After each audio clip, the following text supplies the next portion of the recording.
Ok, chicos, vamos a dar inicio ya. De una vez ya dimos el tiempo prudente para que se puedan ir conectando y no nos vamos a retrasar por ello, ¿ok?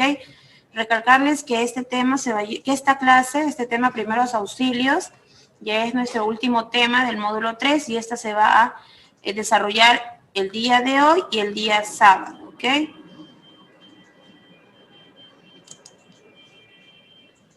Bien. Vamos a ver los diferentes incidentes que pueda pasar en la vida cotidiana, en la vida rutinaria, cómo podemos actuar siendo personas que quizás ante un incidente como esto, somos testigos o presenciamos este tipo de accidentes de urgencias o emergencias para saber actuar de la manera adecuada. ¿Ok? Veamos.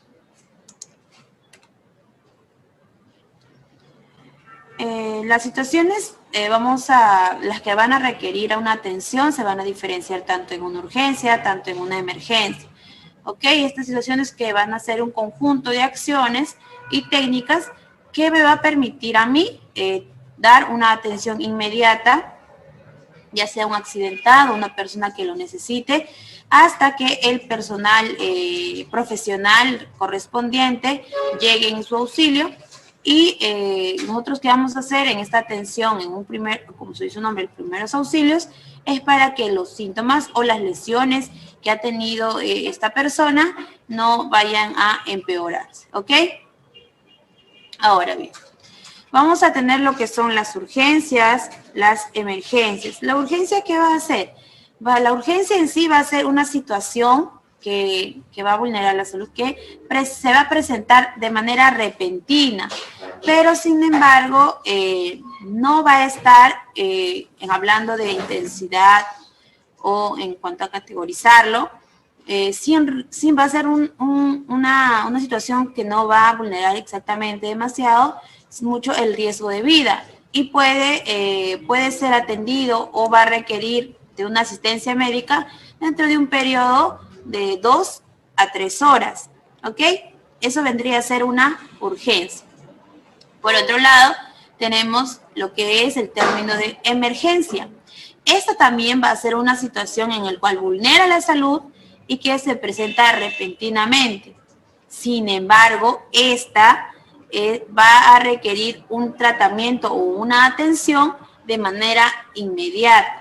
¿Por qué? Porque aquí sí ya se entiende, por el hecho que la atención va a tener que ser inmediata, se entiende que hay una alta probabilidad de que esté en riesgo la pérdida de la vida de la persona.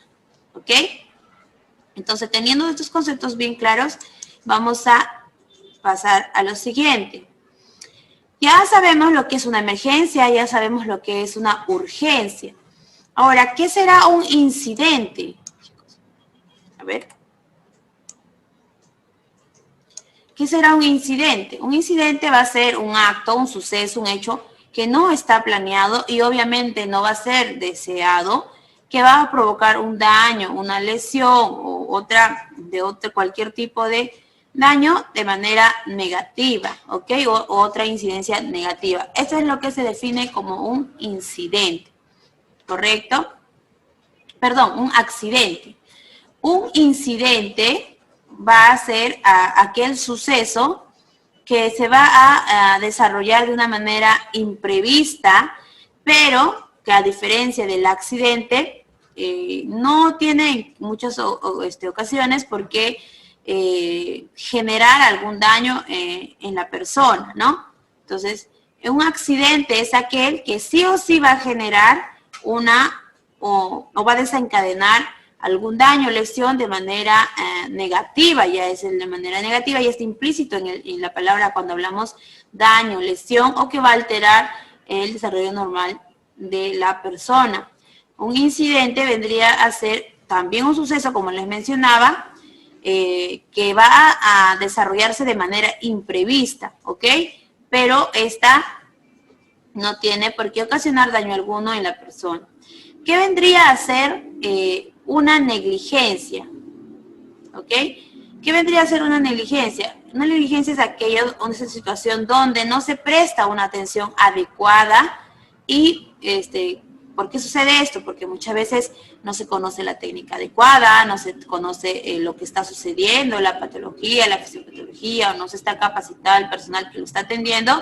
Entonces es allí donde podemos catalogar, tenemos que catalogarlo como una negligencia, ¿ok? ¿Qué vendría a ser un peligro?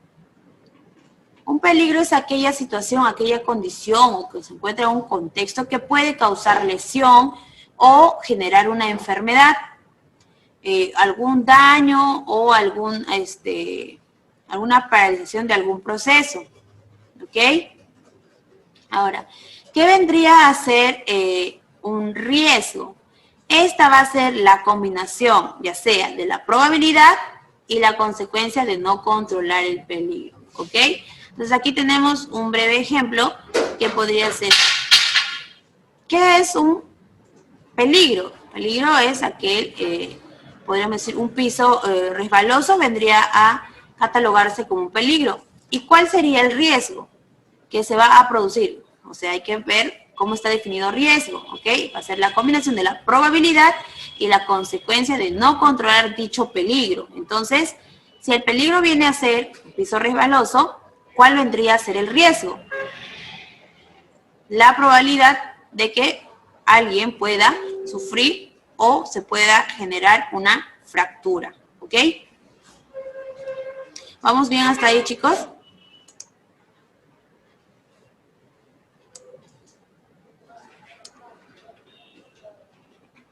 Vamos bien hasta ahí, ¿no? Ok.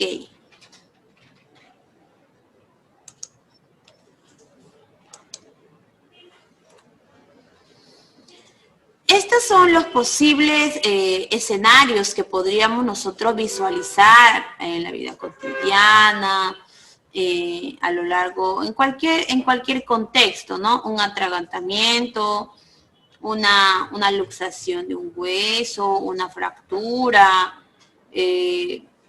podría ser quizás una herida que haya sido generada por un objeto punzocortante, una intoxicación, una hemorragia, alguna persona que por una simple caída, por así decirlo, un accidente, sufra una lesión grave, profunda, ya se valorará el tipo de herida que se ha realizado, una persona que cae inconsciente, se desmaya y queda inconsciente, o podemos visualizar o presenciar una quemadura, ya sea grave o ya sea también leve, ¿no? Entonces, estos son los posibles escenarios que podríamos encontrar a lo largo de nuestro desarrollo normal, de nuestras actividades, y como ustedes ya están capacitados, podrían actuar frente a esta situación. Si no estuviesen capacitados y realizan una mala maniobra, chicos, ya hablamos de esto, ¿qué estaría pasando? Si en lugar de generarle algún beneficio, empeoramos más su situación. Una negligencia. ¿Qué estaríamos ocasionando? Ya lo definimos en la lámina anterior. ¿Una negligencia? Una negligencia, correcto, chicos, muy bien. Veamos el siguiente.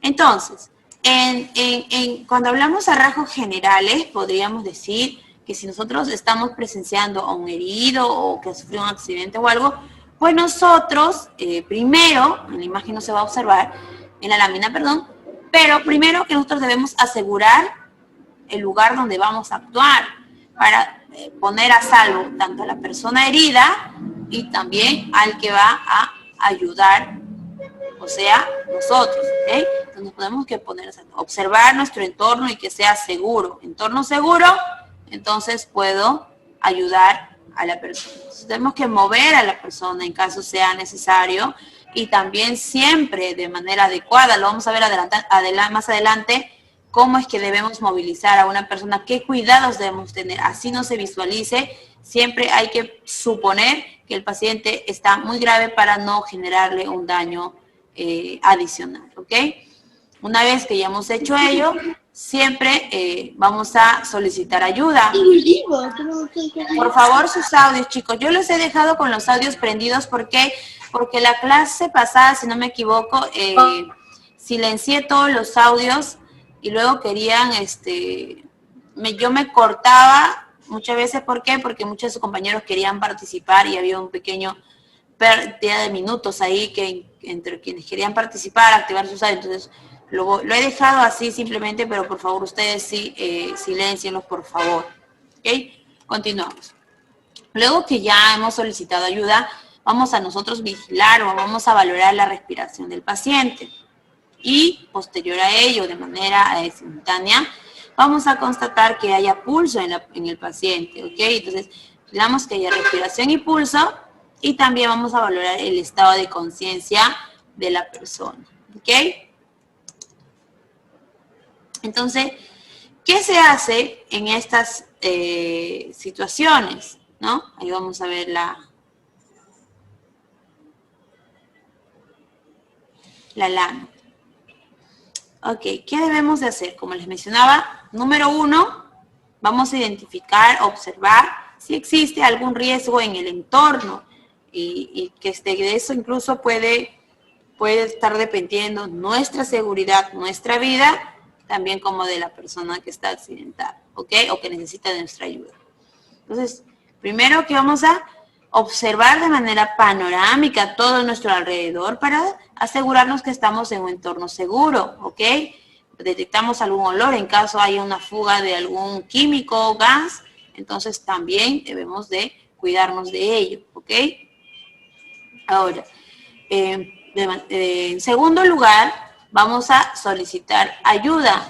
Entonces, supuestamente nosotros nos encontramos en un ambiente en la calle, por ejemplo, estamos trasladando a nuestras viviendas y ocurre un incidente en que una persona cae desmayada y nosotros podemos actuar. Una vez que ya hemos asegurado nuestro entorno, nosotros ¿qué vamos a proceder a realizar? A la persona que esté más próxima a nosotros le vamos a solicitar ayuda, que marque el número de emergencia, ¿ok? Que le diga, usted, señorita, señor, señora, por favor, marque el número de emergencia y dígale que hay una persona inconsciente y hay una persona también que se encuentra capacitada que le va a estar dando, quizás en ese caso vemos que el paciente no respira, no responde, no hay pulso, entonces le vamos a dar una reanimación cardiopulmonar, ¿ok? Entonces le indicamos ello. Le decimos, señor, señora, por favor, marque el número de emergencia y dígale que tenemos un paciente que no reacciona,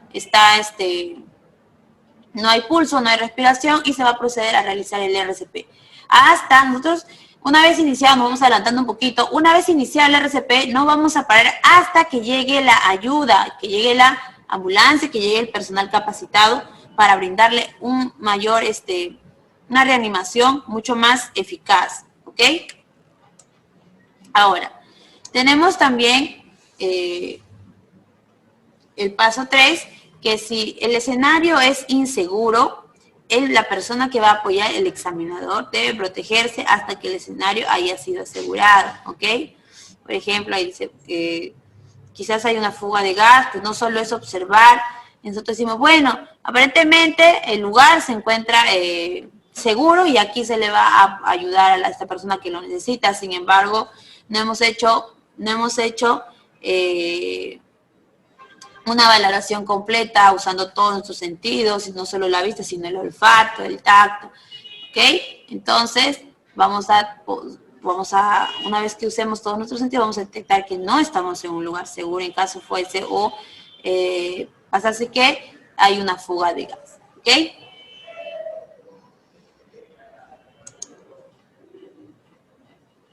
Dentro de los parámetros que debemos nosotros de vigilar de una persona que está ante una alteración de su estado homeostático, de su estado normal de la persona, que vamos a observar la temperatura, o sea, todo ello que son los signos vitales, temperatura, pulso arterial, presión arterial, respiración, ¿ok?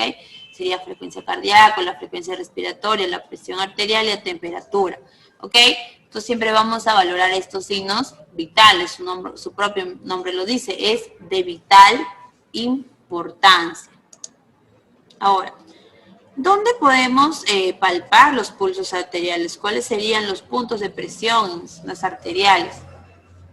Si ahí podemos observar en la imagen, está muy específico para que ustedes lo puedan repasar, ya sea que tuviese una herida en la cara, una herida en el cuero cabelludo, una herida en el brazo, en la parte superior, en esta parte ya en el hombro, una herida en el cuello, que es un poco más complicado de tratarlo o de parar una hemorragia, heridas en el antebrazo, en la mano, ya en el muslo también, una herida en la parte superior de la pierna, muchas veces en la ingle, en la parte inferior de la pierna y también heridas en el pie, ¿ok? Entonces, hay muchas zonas en que nosotros podemos sentir o palpar el pulso arterial, como son los puntos de presión, ¿ok?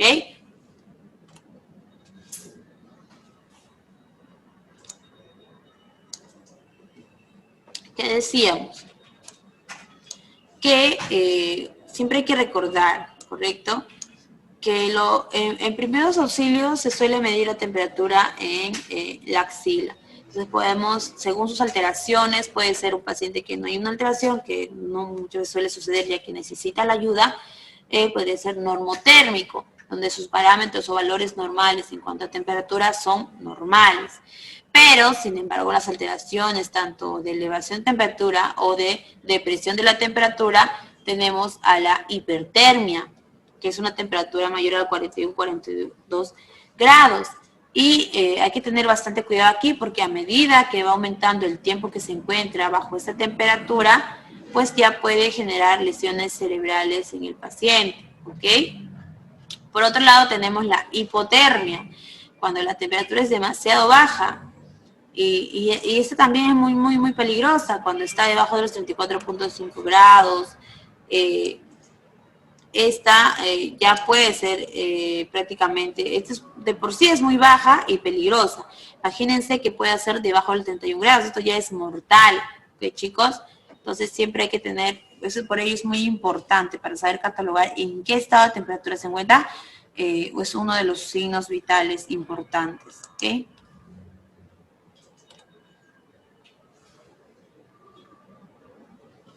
¿Cuáles son las características o aquellos principios con lo que debe contar aquella persona que va a socorrer, una persona socorrista, ¿ok?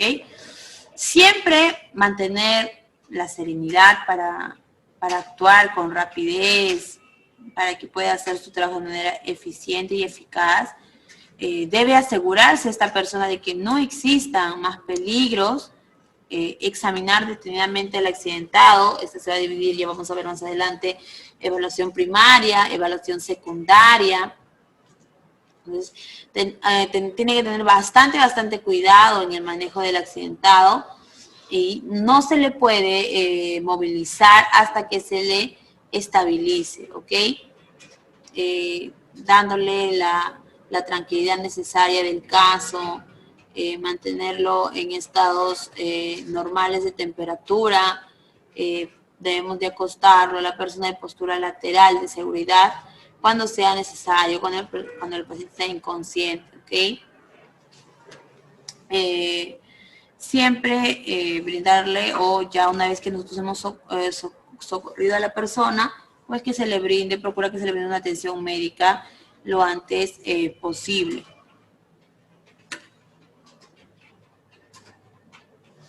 La persona debe calmar ya sea el dolor, porque está pasando, prevenir el shock, debe saber cómo manipular y trasladar al paciente y nunca abandonar a un herido, una persona que necesite de su ayuda. ¿Ok?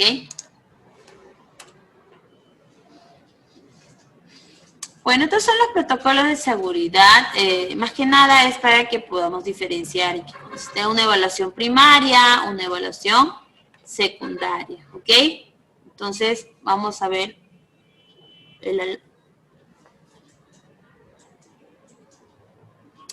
vamos a ver en la lámina que se van a diferenciar en dos pautas para que podamos distinguirlo mejor y es por qué se clasifican de esta manera. Vemos cómo vamos a evaluar a la víctima, a la persona, al paciente, al accidentado, ¿ok? ¿Cómo es que vamos a examinarlo? Entonces aquí tenemos la evaluación primaria. Entonces, ¿qué vamos a hacer?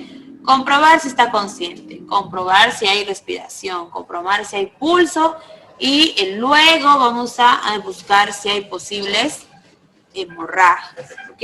Entonces luego de ello ya podemos catalogar a un paciente que necesita de suma urgencia nuestra ayuda, ¿no? Entonces, si la víctima contesta, le decimos, ¿qué le pasa? ¿Me oye? ¿Se encuentra bien? Si la persona me contesta, ¿qué pasa si no me contesta? Se le pellizca en la axila u otra pecho, observando su reacción, ¿no? ¿Cómo es que va a reaccionar ante un estímulo doloroso? Si aún así, bajo estos estímulos, no reacciona, pues el paciente está inconsciente. Si fuera caso contrario, si me contesta, pues el paciente aún mantiene las constantes vitales de su conciencia, su respiración y pulso, y ya podemos pasar a hacer la evaluación secundaria.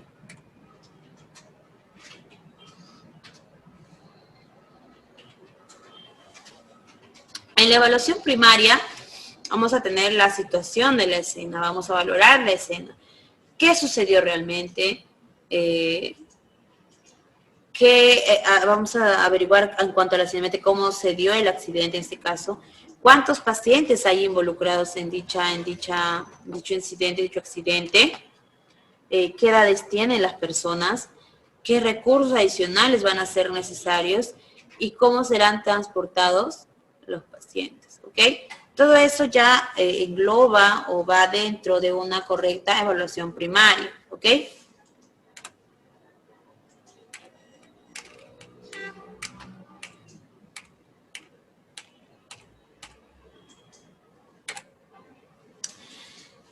Tenemos que tener en cuenta el PAS, P-A-S, que significa P de proteger, A de avisar y S de socorrer.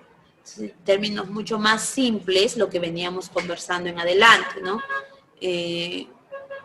Proteger ya a mí mismo, a mi entorno y el paciente, ¿para qué? Para que se minimicen los daños. A de avisar, pues se va a informar sobre el estado de la persona, del accidentado, informar sobre el lugar exacto y hasta que se consiga la respuesta requerida, pues no vamos a colgar la llamada, ¿ok? Ese de socorrer, ya sea valoración primaria, ya sea valoración secundaria, la valoración primaria, ya sea la conciencia, la respiración, y si esto no funciona, pues sí es preciso a brindarle una reanimación cardiopulmonar, ¿ok? En una evaluación secundaria ya vemos lo más superficial, como la cabeza, el tronco, las extremidades. Entonces, poco a poco ya se va a ir a resguardar o recuperar el movimiento, ¿ok?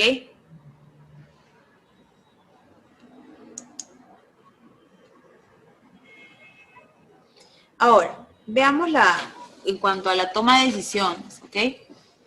Trauma relacionado a incidente. Vamos a evaluar la escena, brindamos una evaluación primaria, luego vemos que tiene múltiples traumas, amenazas de vida. Entonces, si esto sucediese, se va a iniciar un transporte rápido, se le va a reevaluar y va a iniciarse una evaluación secundaria. Ahora, si esto no sucediese, se da una evaluación secundaria, se reevalúa. Entonces, hay un manejo apropiado de este tipo de casos, y ya una vez controlados se puede iniciar el transporte, ¿ok? ¿Hasta ahí todo bien, chicos?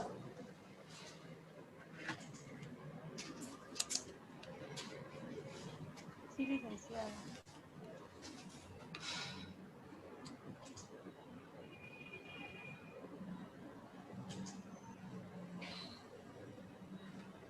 ¿Hasta ahí todo bien?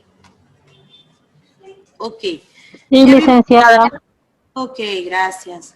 Ya vimos lo que es la evaluación primaria, vamos a pasar a lo que vendría a ser la evaluación secundaria, ¿ok? En cuanto a la evaluación secundaria, ¿qué vamos a tener en cuenta? Ya lo demás que hemos asegurado que el paciente ya está aparentemente en una situación estable, procedemos a verificar cabeza, cuello, tórax, extremidades. Si la cabeza que vamos a buscar es en la cara, en el cuero cabelludo, si hay fracturas, si hay alguna lesión ocular, en el cuello si hay bultos, deformaciones o alguna prominencia que no fuese normal. En el tórax si existe dificultad respiratoria, si hay alguna herida, si hay una hemorragia de abdomen, si la pared de esta no está depresible. Entonces hay que ponernos en muchas situaciones hasta suponer hemorragias internas que serían muy, muy graves para la vida del paciente. En las extremidades se busca posibles fracturas, esguinces, luxaciones, lo que fuese, ¿ok? Eso va a comprender lo que es la evaluación secundaria. Entonces, como ya saben, que se tiene que explorar cabeza, cuello, tórax, abdomen y extremidades. Entonces, ¿qué se va a hacer o qué es lo que se va a lograr con esta evaluación? Pues que se busquen ya sean los puntos dolorosos, que se busquen las heridas, contusiones, sensibilidad a la movilidad, todo ello que está aún por tratar, pues en la evaluación secundaria ya se hace evidente porque ya está aparentemente, como les digo, estable el paciente. Entonces se le pone una posición lateral de seguridad en caso de que el paciente respire o vuelva a tener pulso, en todo caso, o se siga inconsciente, ¿no? Entonces hay que saber cómo colocarlo o cuál es la posición lateral de seguridad. ¿Ok?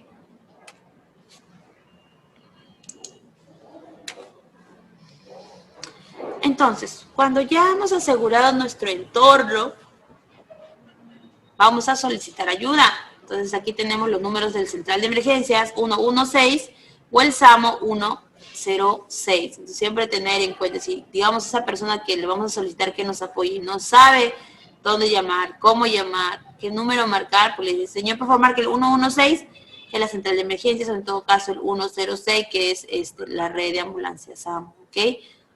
Entonces ahí tienen la información. Ahora bien, cuando tenemos diferentes escenarios en que se puede ocurrir, tenemos lo que son las hemorragias, ya sean de causa traumática por un agente externo o interno o por un agente externo interno, ¿ok? En caso del agente interno, va a ser a nivel subcutáneo, podría presentarse la equimosis, puede presentarse un hematoma, eso vendría a ser a nivel interno.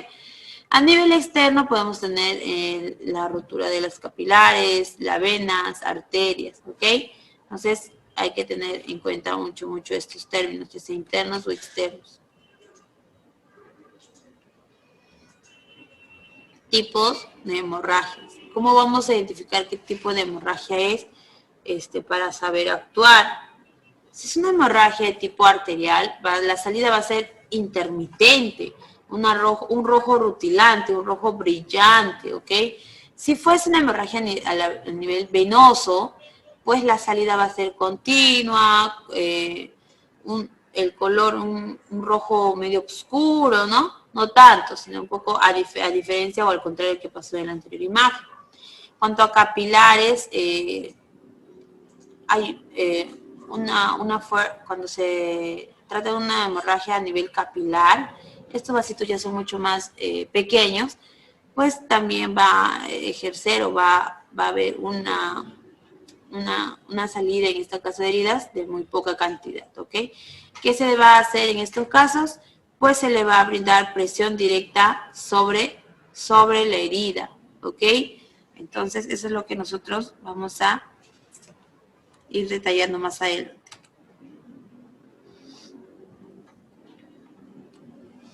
Manejo de aquel paciente politraumatizado. ¿Qué querrá decir politraumatizado, chicos? A ver. Que tiene varias lesiones. Ok. Lo pueden escribir al chat también. Que tiene varias lesiones. ¿Qué tiene? Que tienen varias lesiones. Claro, poli de muchos, varios, traumatizado, trauma, ¿no? Tiene muchos traumas, muchas lesiones que son de consideración. En este caso podríamos hablar de un accidente automovilístico. Muchos casos se presentan ellos, ¿ok? ¿Qué tener en cuenta? Como ya mencionábamos, una vez más vamos a tener en cuenta lo que es el control de las hemorragias externas. Cuando el sangrado es visible, se van a clasificar la hemorragia arterial, hemorragia venosa, hemorragia capilar, ¿ok? Entonces hay que tener bastante cuenta en ello. Cómo vamos a diferenciar este tipo de hemorragias para saber actuar frente a ellas.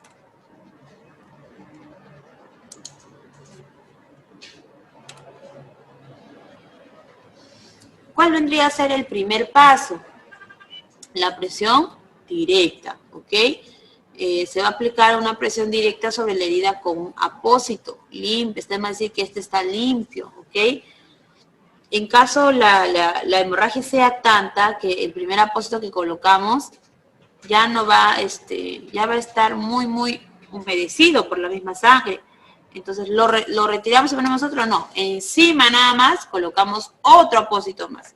Entonces una vez que el apósito ya está ahí sostenido, vamos a realizarle un vendaje compresivo para que de una manera u otra cese el sangrado, ¿ok?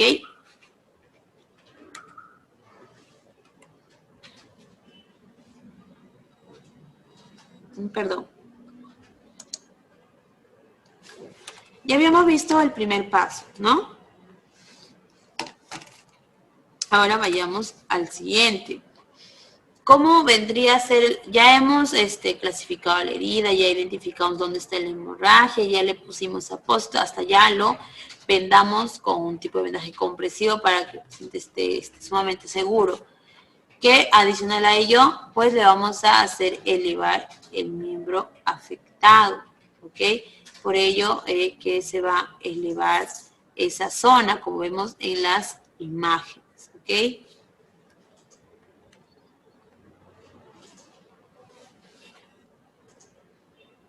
Muchas veces en los accidentes suelen ya cortarse o cercenarse algún miembro, pues de esa manera, como vemos en la imagen, se puede aplicar se puede hacer un correcto uso, aplicación de un torniquete, ¿ok?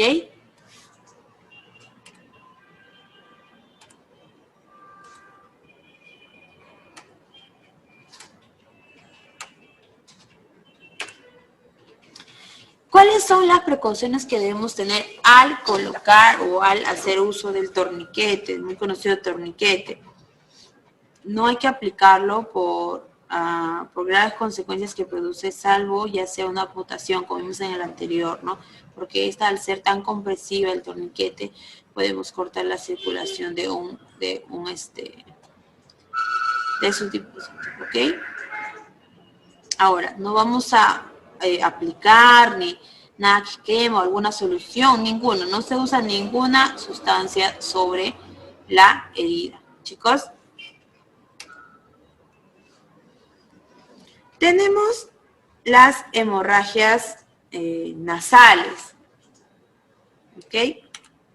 Las famosas epistaxis, ¿ok? La hemorragia nasal. Debemos de posicionarnos cuando vemos a alguien que está teniendo o está pasando por este episodio, pues le decimos a la persona que se siente con la cabeza ligeramente hacia abajo, no completamente abajo, ligeramente hacia abajo. Se le va a realizar, como ya se sabe, una presión digital directa para saber el pulso, ¿no? Se le coloca el tampón, no, se hace una presión directa, ¿ok?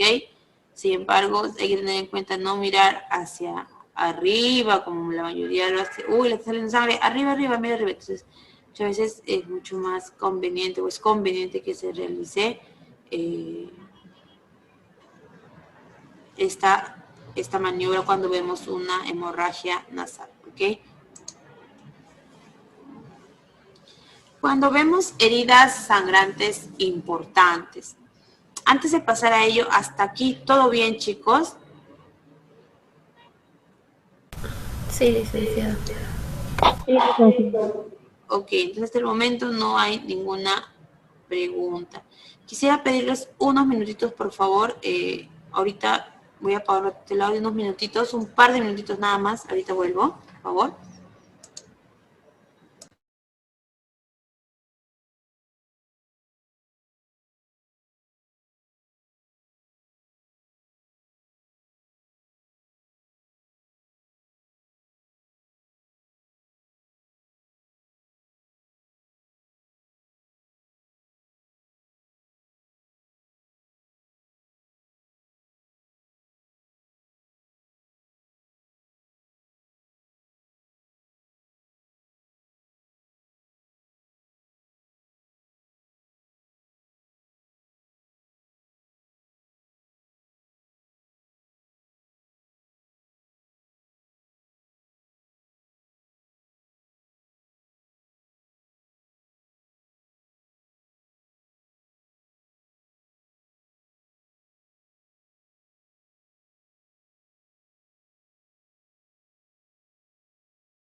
Ok, chicos, reanudamos. Perdonen, necesitaba unos minutitos, disculpen, ¿ok? Bueno, hasta ahí ya no hay ninguna duda, no hay ningún interrogante. Vamos a continuar con lo que son las heridas sangrantes ya considerables, importantes, ¿ok?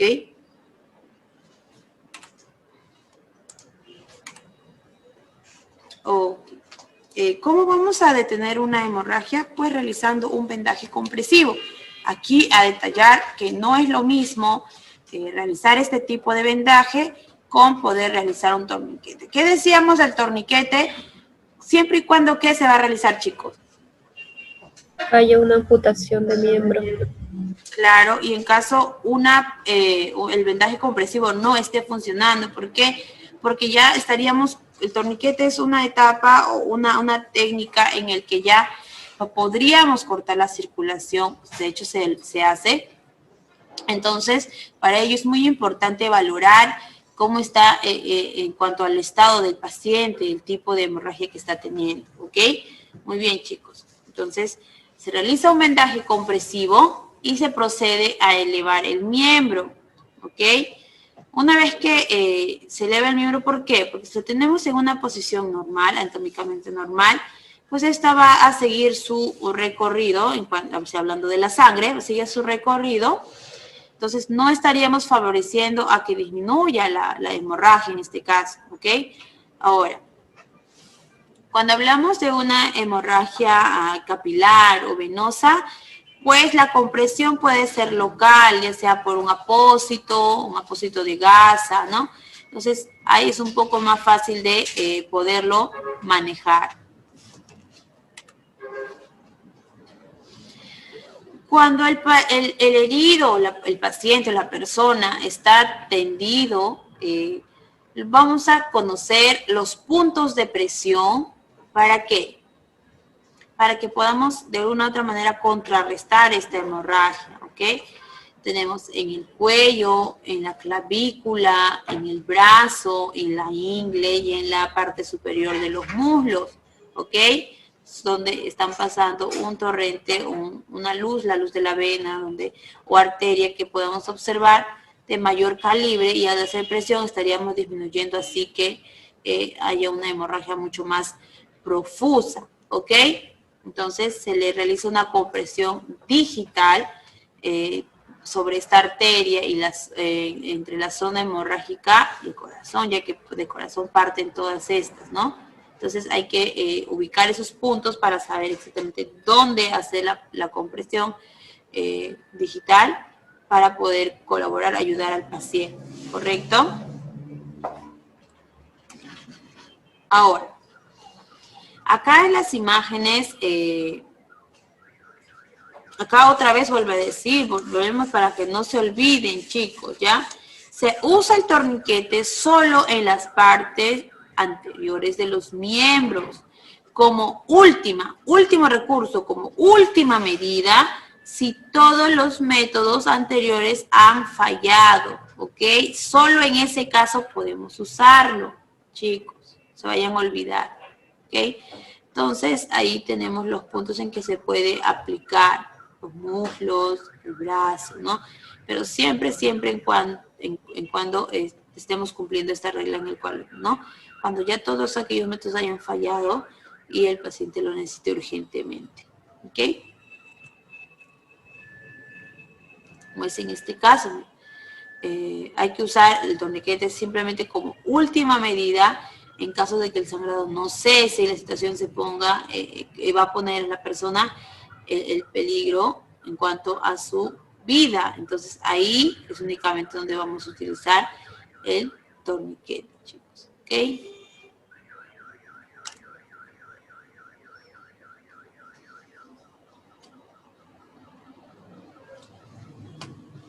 Una vez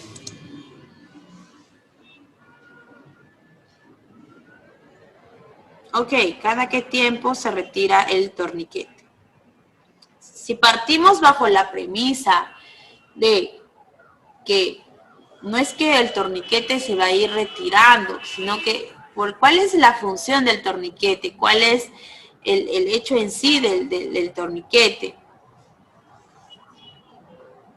Claro, pero no es que vamos a retirarlo, simplemente vamos a, en caso lo hayamos puesto en caso recién lo hayamos suministrado, lo hayamos aplicado la técnica del torniquete, chicos, siempre recordar que lo vamos a hacer siempre y cuando nuestras medidas anteriores hayan fallado y no hayan cumplido su función. Aplicamos el torniquete, no lo vamos a ajustar en la primera que vamos a ir observando a la persona, no vamos a ir ajustando, como tú dices, cada 5 minutos, en caso la hemorragia no cese, vamos a ir ajustando bajo este criterio y una vez que haya parado, vamos a observar el estado de la piel. En caso el paciente no haya sido amputado, no se haya cercenado ese miembro, tenemos que ir observando porque al obstruir o al aplicar el torniquete hacemos presión en toda la zona y esta va a perder circulación, va a perder temperatura, entonces hay que observar ello, ¿ok?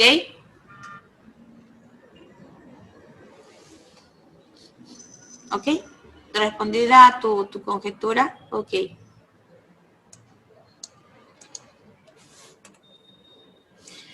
Una vez que ya hemos visto todo ello, vamos a ponernos en la situación que... perdón. Nos ponemos en la situación donde vamos a observar al paciente que está quizás inconsciente, al paciente que no responde. Entonces aquí existe una cadena de supervivencia, como lo vemos en la diapositiva. Entonces esta cadena de supervivencia ha venido o ha sido dada por la AJA, que es la asociación que da las pautas de cómo dar la reanimación cardiopulmonar, ¿ok? Cómo es que dar ese soporte vital a la persona, a aquella, en este caso adulto, para que pueda reincorporarse o pueda recuperar alguna función, ya sea el pulso o ya sea la conciencia, ¿ok? Los eslabones de esta cadena de supervivencia son los siguientes. Primero, reconocimiento inmediato del paro cardíaco y activación del sistema de respuestas de emergencia. Por eso aquí tienen un teléfono. ¿Qué vamos a reconocer, chicos? A ver, ¿qué vamos a reconocer? Ya lo dije antes. Participemos. ¿Qué vamos a reconocer? Dice, reconocimiento inmediato del paro cardíaco. ¿Cómo reconocemos que es un paro? Chicos, ¿cómo reconocemos que es un paro?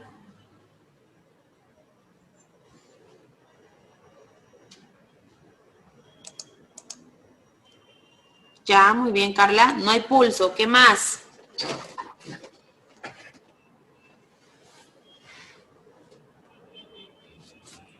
No respira. ¿Qué más?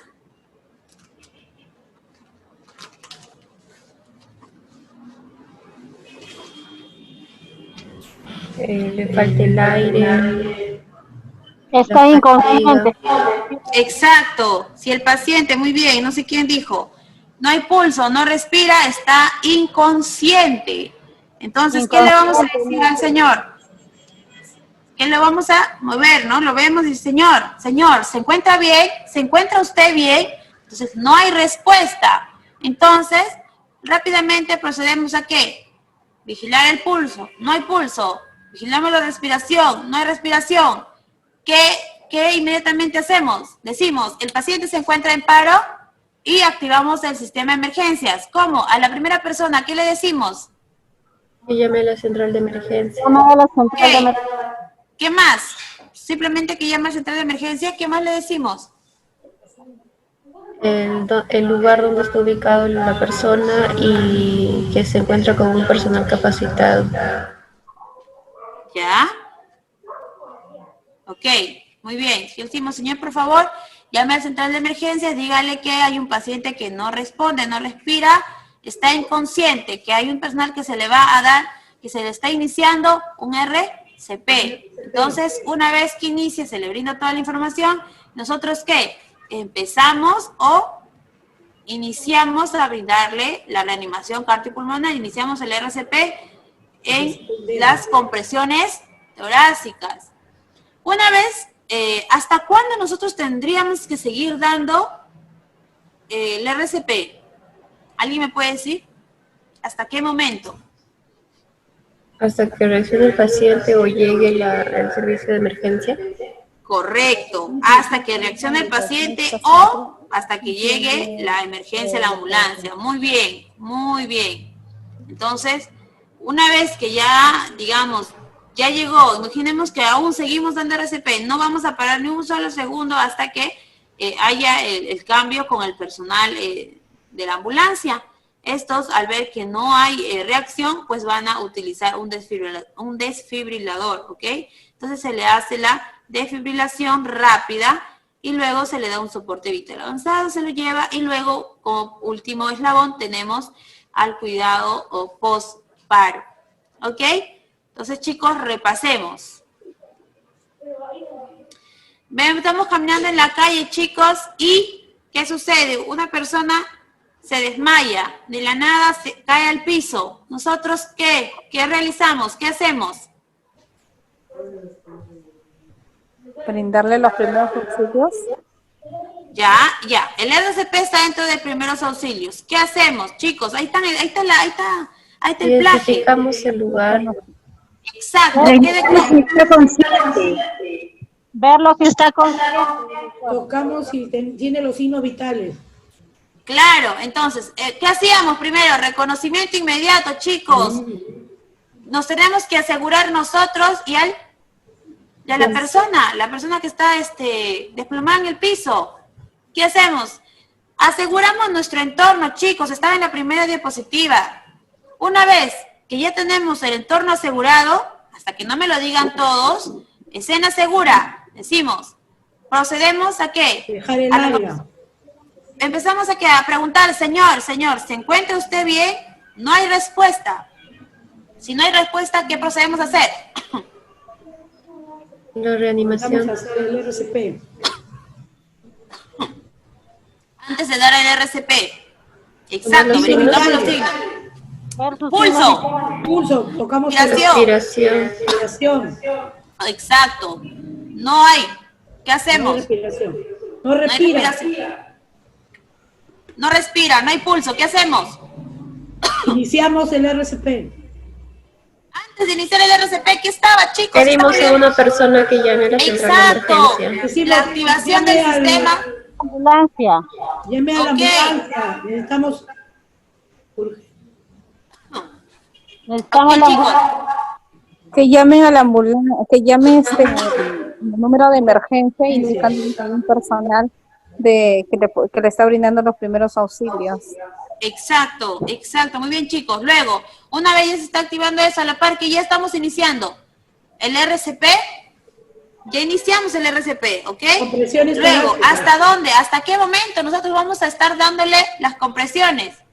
Hasta el momento que llegue Hasta la que reaccione el ambulancia. paciente. En ambulancia o reacción de paciente. Reacciona el Exacto, paciente. muy bien. Una vez que nosotros hayamos terminado nuestra labor, el personal de la ambulancia de emergencia ya se va a encargar a darle una atención mucho más avanzada.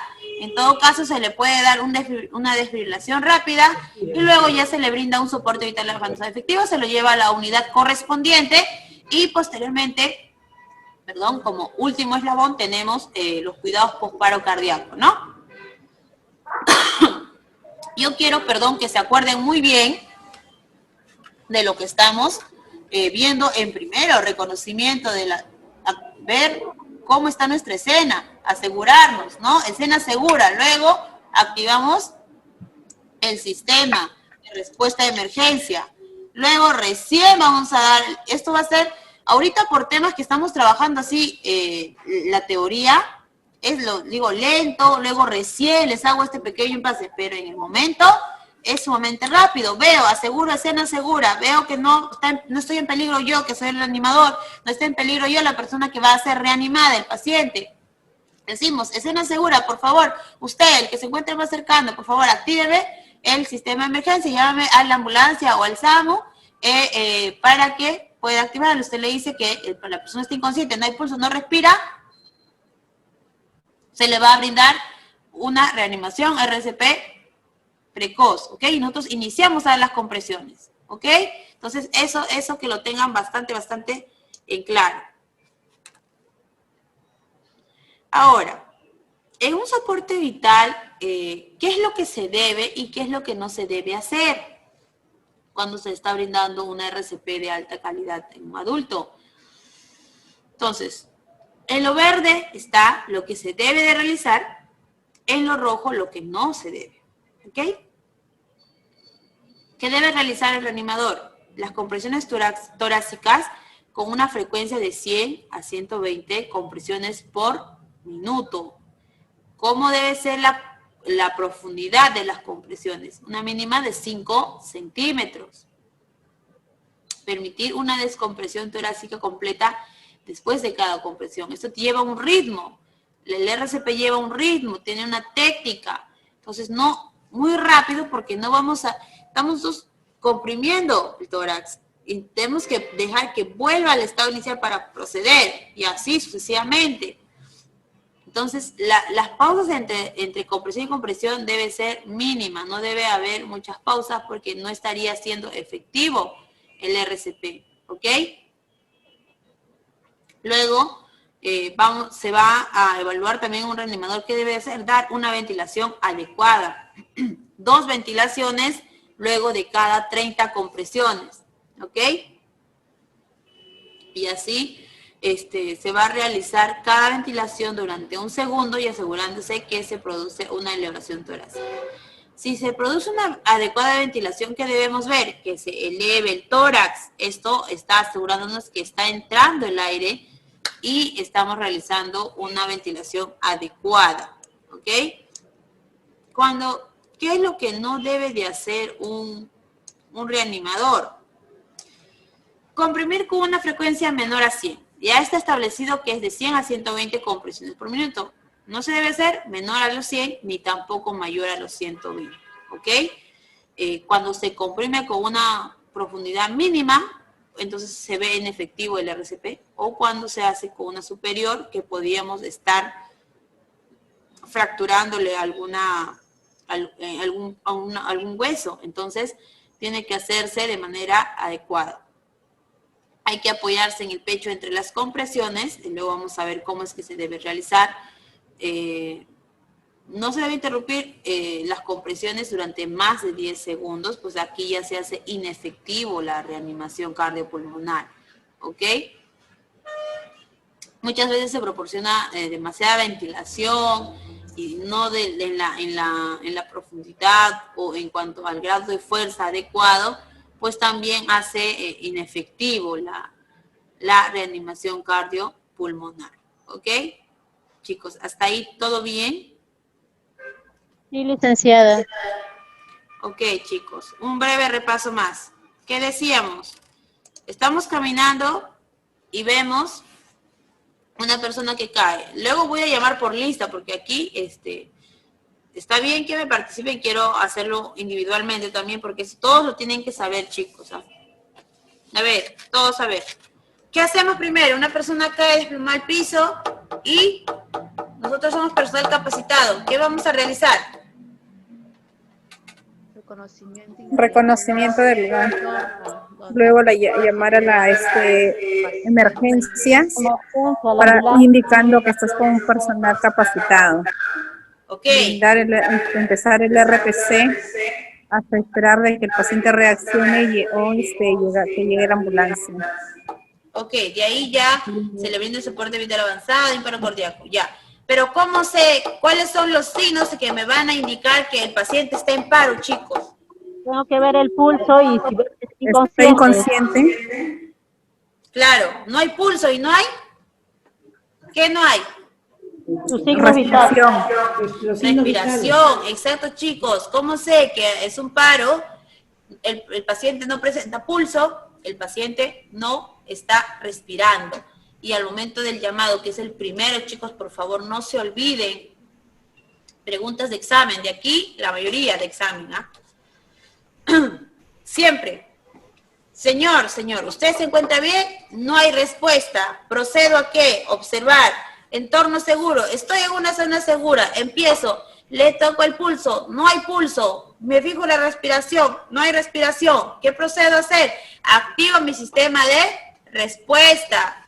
¿Qué? Usted, señor, por favor, llámame al 116, indíquele que hay un paciente que está en paro y en tal lugar, usted le indica la dirección, se le va a brindar RCP hasta que ustedes se puedan acercar. Iniciamos RCP, ¿ok? Y luego vamos a darlo 30 compresiones, 2 ventilaciones, 30 compresiones, 2 ventilaciones, y hasta que se recupere. Si el paciente no se recupera, seguimos dando el RCP, las compresiones, hasta que llegue la emergencia, la ambulancia. Esta ya le va a dar un tratamiento mucho más avanzado. En este caso, una desfibrilación rápida, si fuese el caso, se le da el soporte vital avanzado, se lo lleva al establecimiento adecuado para tratarlo, y ya posteriormente, una vez recuperado, se le da los cuidados post-paro cardíaco. ¿Ok? Chicos, por favor, esto que quede bien, bien claro, que no se les olvide. Por favor, los eslabones, no se olviden, por favor. Dime tu pregunta.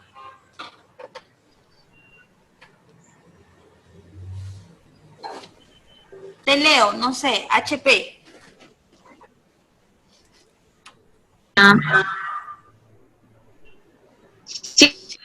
Sí.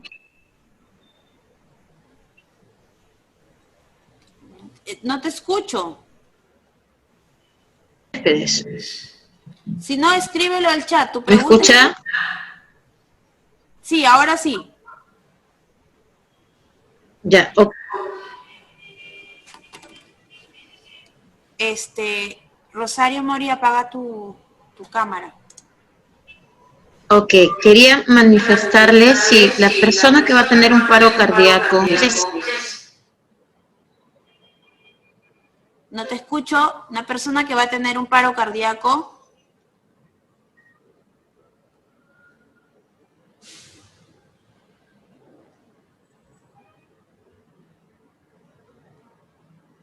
No te escucho, corazón. Escríbelo al chat. Quizás es tu conexión que se escucha un poco entrecortado y luego ahora sí no te escucho nada. Escríbelo al chat para yo poderlo leer y poder absolverte tu interrogante. Licenciada, ¿a qué se refiere 2 ventilaciones? O sea, dice 30 compresiones por minuto. O sea, durante un minuto voy a hacer 30 presiones. ¿Y a qué se refiere 2 ventilaciones? ¿Perdón? Que dejo de presionar después de un minuto de hacer las 30. Claro. Dejas de hacer la compresión y se las 2 ventilaciones, ya sea por un medio que muchas veces conocemos, el AMBU, mal llamado AMBU, que más adelante vamos a explicarlo mucho más detallado. Ahorita quiero que reconozcan los pasos, ¿ok? Luego vamos a hablar de las compresiones, la profundidad. Las ventilaciones, mientras realizamos la ventilación, uno deja de hacer la compresión, ¿ok? Pero la persona que está haciendo las compresiones no se mueve de su posición, sigue en esa posición de dar la compresión hasta que el otro reanimador, en caso se contase, o con 2 reanimadores, el otro da la ventilación, en caso no se contase, deja de hacer la compresión y se realiza la ventilación por vía aérea, vía oral, por vía la boca, ¿ok? Ya, licenciada, gracias. Ok, ¿quién es HP? Que no logré escuchar su pregunta. Que se cortó su... Ok, me gustaría después que me escriba quién es HP para saber su nombre. Quizás se le fue la señal del internet, que la estuve escuchando entrecortado, pero luego ya no la escuché más. ¿Ok? Ok, perdón. Entonces, eso es lo que yo quiero que se aprendan ahorita en la cadena de supervivencia. ¿Ok? Vamos bien hasta ahí, chicos. Todo está claro. Hasta aquí solo quiero que tengan claro lo que son las cadenas, las definiciones. ¿Alguna pregunta con respecto a ello? Si no pueden usar sus audios o saben que va a estar entrecortado por X motivos, sabemos que la señal de internet también está muy saturada, pues lo pueden hacer por medio del chat. Yo tengo abierto aquí el chat y los voy a estar leyendo a medida que van solicitando su respuesta en cuanto a sus interrogantes. ¿Ok? Licenciada, disculpe, ¿ya me escucha? Sí, ahora sí, eres HP, ¿no? Raquel Céspedes, sí. Ya. Te voy a poner aquí como tu hospedador sale HP. Ya. Dime. Ya. Sí, lo que sucede es que hace 8 días mi tío falleció de un paro cardíaco regresando a casa. Ya. Y quisiera saber si él se ha podido sentir mal antes o eso es repentino. El diagnóstico fue miocardiopatía dilatada, Ya. pero él no manifestó antes. Hay diferentes, antes de darte, lamento mucho tu pérdida de corazón. Entiendo y gracias por presentarnos y usarlo para brindar una respuesta. Cuando estamos hablando, podemos diferenciar un paro cardíaco, ya sea fulminante, en este caso que aparece de un momento a otro, en muchos casos simplemente se puede presentar con un dolor de pecho a nivel izquierdo, podemos ver que se puede quejar el paciente, sin embargo no es muy remarcado. Ahora, tú me mencionas que es un paciente que tiene diagnóstico miocardiopatía. Ustedes, te pregunto, Raquel, ¿supieron de este diagnóstico cuando ya sucedió el hecho, ok? ¿O ya lo sabían de antes? No, cuando sucedió el hecho. Y recién les indicaron que su Y paciente... horas antes él había ido a la posta y se había puesto la vacuna de la influenza. Ok. Él es una persona de 61 años. Ok. En este caso, es una persona adulta mayor aproximadamente. La vacuna, te diría que no tendría nada que ver, porque estas vacunas se les coloca a todo paciente, incluso de edad mucho más avanzada. Incluso se les recomienda colocarse esta vacuna para protegerse de alguna afección respiratoria, e incluso la gripe común. Vamos descartando esa posibilidad. Sin embargo, me parece un poco extraño que no haya presentado ningún síntoma y le hayan dado el diagnóstico de miocardiopatía. En este caso, quizás tu familiar me dices que no presentó ningún síntoma, entonces haya estado avanzando, haciendo la miocardiopatía y presentado el paro cardíaco de manera fulminante de un momento a otro y no tuvo tiempo quizás o no hubo alguien que le haya podido brindar este soporte vital. ¿Ok? Así fue, así fue. Ok, entonces me imagino que ese fue el escenario, pues, ¿no? Una vez más lamento mucho y siempre es importante, quizás a veces muchos de nuestros familiares o de las personas no le toman importancia a ese dolor o ese dolor punzante, por favor, si tenemos adulto mayor en casa o ya hay antecedentes de familiares que hayan sufrido de un paro cardíaco, entonces, o hay problemas en cuanto a la musculatura del corazón, en este caso una mio, hablamos de músculo, cardio, corazón, patía, una alteración en el músculo del corazón, entonces quizás haya sido engrosado o haya sido mucho más delgado, lo cual su funcionamiento haya sido alterado, ¿ok? Muchas veces el corazón trabaja mucho, entonces hay que conservarlo de manera sana, hay que considerar que también que era un paciente de edad avanzada, un paciente que, según menciona, no presentó ningún síntoma, quizás horas antes haya sí presentado algún síntoma, sin embargo, no se le brindó, no pudo él mismo, por el hecho de quizás dijo, simplemente es un dolor o un achaque de la edad, pero muchas veces también tenemos adultos mayores en casa, indicarle, decirle, ¿sabe qué? Mira, no es que te quiero asustar, simplemente si tienes ese dolor intermitente, punzante de un momento a otro, solicita ayuda, por más que sea una falsa alarma, pide ayuda o menciónalo para que se pueda diagnosticar a tiempo, en este caso una miocardiopatía, y se puedan tener los cuidados adecuados, ¿no? Exacto, por eso comparto esto, porque a veces nos enfocamos solo en la enfermedad que tienen las personas, ¿no? Como diabetes, presión arterial alta, algún cáncer, pero sería necesario hacerle un chequeo general, ¿no? Porque nos ha pasado a nosotros que no se hizo eso y repentinamente perdimos al familiar, ¿no? Y era una persona muy sana porque ni siquiera le daba una gripe. Entiendo, y es válido y tiene mucha razón nuestra compañera Raquel, por el hecho que, entre comillas, somos jóvenes, podríamos decir, siempre igual realizarse una revisión médica mensual, constante, aún más si tenemos antecedentes de familiar diabético, si tenemos antecedentes de familiar hipertenso, si tenemos antecedente de familiar que ha tenido alguna neoplasia, cáncer, entonces aún con mucho más razón ir a hacérselos constantes revisión, ¿ok? En casos de temas del corazón, muchas veces puede ser hereditario o incluso alguna afección puede presentar otro miembro de la familia y ya teniendo este antecedente aún con mayor razón realizarse el chequeo o su revisión médica en todas sus áreas, ya sea a nivel de la vista, sistematológico, hematológico.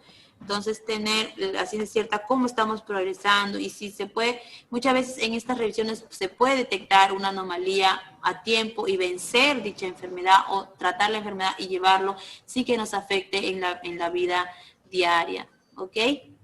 Muchas gracias, Raquel, por tu aporte. Es Muchas gracias. Importante. Muy importante. A ti, Gracias. Raquel. Dime. Esto del corazón, de la taquicardia, eso no te avisa. Corazón, si me puedes repetir, te escucho muy entrecortado. El infarto que te da el corazón, te da de un momento a otro, digo, porque tengo esta experiencia con mi esposo, de un momento a otro hace un año, un infarto y una taquicardia que estaba en testigos. En el caso de las taquicardias, esto ya es una condición, pues ya se sabe que es la aceleración en cuanto al trabajo cardíaco, ¿no? Entonces, ahí aún mayor, ¿qué se hace? Si un paciente taquicárdico tiene la presión arterial, todo se ve involucrado en sus signos vitales, pues ya se le da, cuando vive con esto, se le da un tratamiento adecuado en cuanto a fármacos o también en cuanto a estilo de vida, alimentación saludable, bajo en grasa, bajo en sal, ¿ok, chicos? Actividad física. Y no digo una actividad física de élite, simplemente un momento de relajación. Toda persona debe tener 30 minutos exclusivos, libres, 30 minutos libres que pueda salir a caminar sin ninguna preocupación, sin ninguna tarea adicional. Es complicado, lo sé, porque hay personas que trabajan, que no pueden realizarlo. Sin embargo, hay que darnos esos 30 minutos de respirar tranquilos, esos 30 minutos de caminar sin ninguna otra interacción. Pero señorita, yo voy 30 minutos, voy, camino el pan, que compro mis cosas, pero de eso no se trata. Se trata de una pausa, de unos 30 minutos que ustedes puedan respirar y mantenerse en un completo bienestar, una completa tranquilidad, que ustedes puedan sentirse plenos en esos 30 minutos, ¿ok? Fuera de toda preocupación. Entonces, esos son los 30 minutos efectivos, ¿ok? Caminar, no de manera rápida, no correr, no hacer una maratón, simplemente caminar por un área verde o quizás por mi zona donde vivo, 30 minutitos, llego y van a ser muy efectivos de manera diaria, por favor. Si ustedes lo pueden realizar y lo pueden replicar en sus familiares y así multiplicar esta información, sería muy, muy, muy valiosa.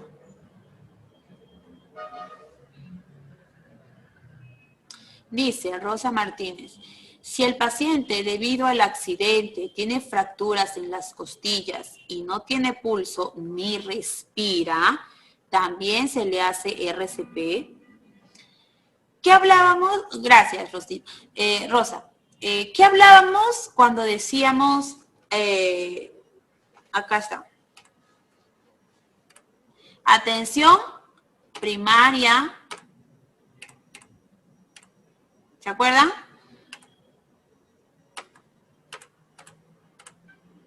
Un momentito. Acá lo teníamos para que se acuerden. Evaluación primaria y evaluación secundaria. Entonces, en la evaluación primaria, ¿qué vamos a tener en cuenta? En la evaluación primaria tenemos si hay conciencia, si hay respiración o si hay alguna posible hemorragia. Entonces, si hay una fractura a nivel de las costillas y las costillas están cubriendo, va a servir como una cajita, todas las vísceras que llevamos dentro, esta puede perforar algún órgano y va a haber una hemorragia interna. Entonces, ahí vamos a verificar otros signos. Entonces, pero si hay una hemorragia, muchas veces, en la mayoría, el paciente aún respira. No, por el hecho que se haya fracturado, no respire. Muchos de ellos respiran y simplemente que van a tener dificultad respiratoria. Cuando decimos que el paciente no respira, ahí es otro término. Pero cuando decimos dificultad respiratoria, es muy distinto, ¿ok? Entonces, cuando hay una hemorragia interna, esta se va llenando de sangre propiamente dicha dentro del órgano del paciente. Esta va a tener dificultad respiratoria como una sensación de ahogo. Entonces, ¿ahí qué hacemos? Nosotros no estamos capacitados a hacer una punción, que es lo que se va a realizar en un centro de emergencia, ¿no? Sin embargo, tenemos en lo posible de vigilar los signos vitales e inmediatamente tenemos que advertir o activar el sistema de soporte, llamar a la emergencia y decir que el paciente aún respira. Sin embargo, incluso si hubiese veríamos a un paciente descompensado porque está perdiendo sangre, más no lo vemos. Entonces aquí es un poco más complicado. Y no vamos a hacer las compresiones, corazón, ¿ok?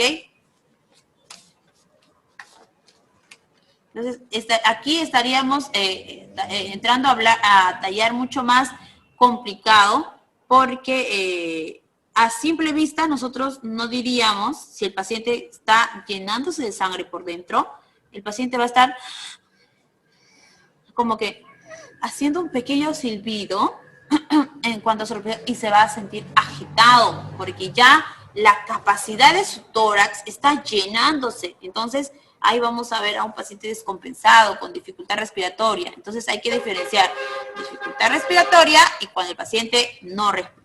¿Ok? Ahí hay que entrar en detalle y siempre tener siempre en mente los números de emergencia, que es el 116 o el 106, en caso que lo necesitemos. A ver, vamos a ir adelante. Entonces,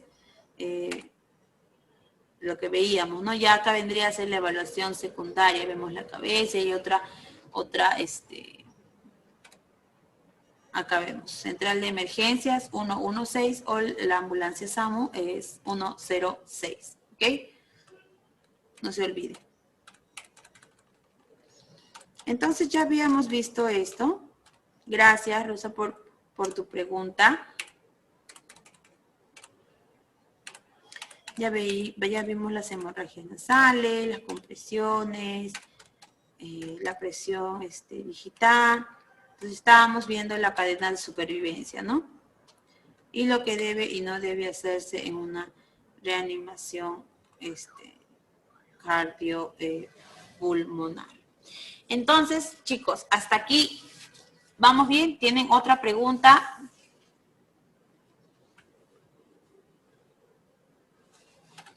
¿Tienen otra pregunta?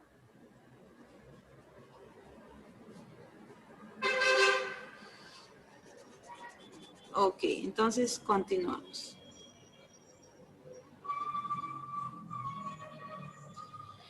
Ok, continuamos entonces. Ya saben, al final la asistencia, chicos, ¿ya?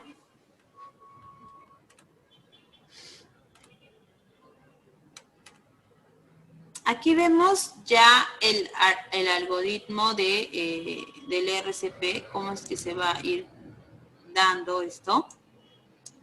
Uno, a ver. Ahí vamos. El algoritmo RCP, ¿no? Del soporte vital en adultos para profesionales de la salud. Sin embargo, es importante conocerlo.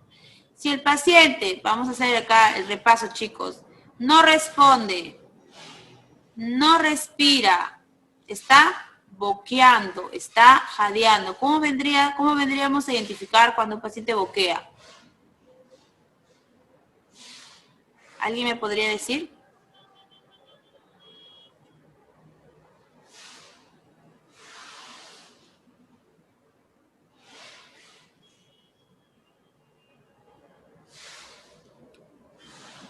Ok, entonces el paciente ¿cómo está? Cuando está boqueando, le falta el aire y poco a poco va perdiendo la respiración. Entonces, ok, activamos la respuesta de emergencia.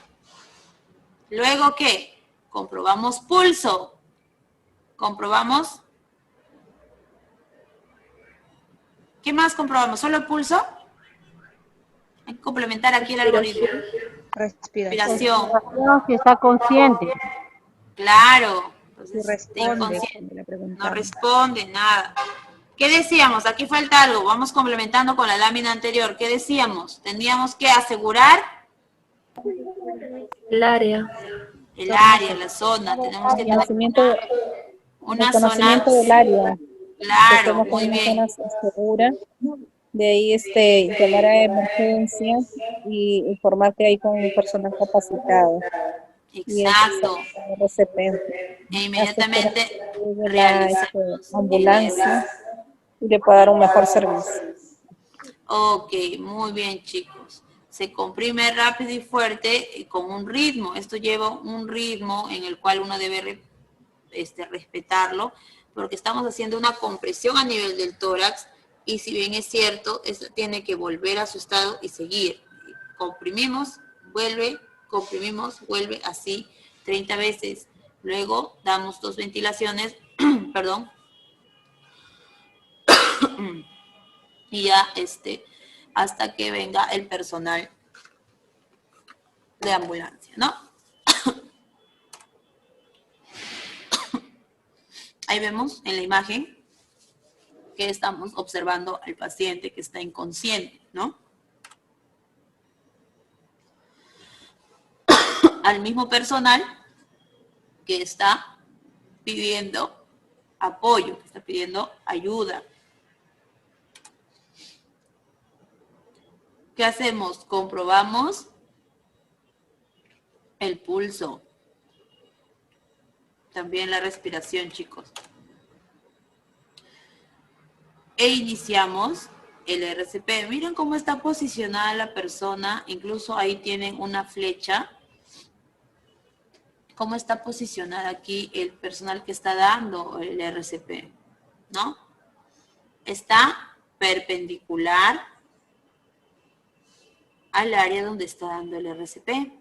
Está de rodillas, está al lado del paciente y va a ejercer su mismo peso en las compresiones sobre el paciente o la persona que se encuentra inconsciente, ¿ok? Entonces, hay que tener bastante siempre claro los pasos y qué es lo que debemos evaluar y qué es lo que debemos tener en cuenta. No todo lo vamos a hacer nosotros. Sin embargo, nuestros primeros auxilios, ¿hasta dónde llega? Hasta que el personal de emergencia nos asista o llegue a la zona y ellos se puedan encargar. ¿Ok? Hasta ahí vamos bien, ¿no, chicos? Cualquier duda, pregunta, me la hacen saber, por favor. Porque yo quiero que esto sí lo tengan muy, muy claro. Y aquí vemos, son 30 compresiones, 2 ventilaciones, por favor. No quiero que se olviden de todos los pasos y que deben evaluar. Cuando tengamos la práctica, que la vamos a tener, chicos, así que prepárense. Cuando tengamos la práctica, yo voy a estar evaluando todo lo que hacen en la escena. La primera lo vamos a realizar juntos y las posteriores va a ser evaluación. Acuérdense que el módulo 4 es netamente evaluación. Hay uno que otros puntos que, como les mencionaba, se nos escapaban de los temas que hablábamos, así como el de inyectables, así como ahora, como las clases anteriores, que en las 2 horas no podíamos explayarnos más. Lo vamos a completar en el módulo 4, ¿ok? Pero esta no va a ser teoría todo el tiempo, va a haber práctica, chicos. Así que quiero que capten o retengan esa información, porque yo los quiero ver actuar. ¿Cómo? Ponerse en ese lugar en el cual ustedes están. Son aquel única persona que puede ayudar a esa persona que está inconsciente. Son esa luz de esperanza que está capacitada y puede brindar su apoyo, ¿ok? Por eso es que hago bastante, recalco bastante esto para que lo tengan en claro. Estos eslabones es muy, muy importante, chicos, por favor. Recuérdenlo bien, ¿ok? Por eso hago tanto énfasis que si tienen alguna pregunta, que si tienen alguna duda, que la hagan en este momento.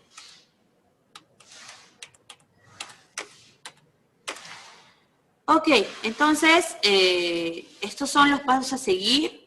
CAB, acuérdense, K, examen, compresiones torácicas, apertura de la vía aérea y luego vendría a ser una buena respiración. ¿Ok? Esas son las fases que nos brinda, también va relacionada con los eslabones. ¿Ok? Ahora bien,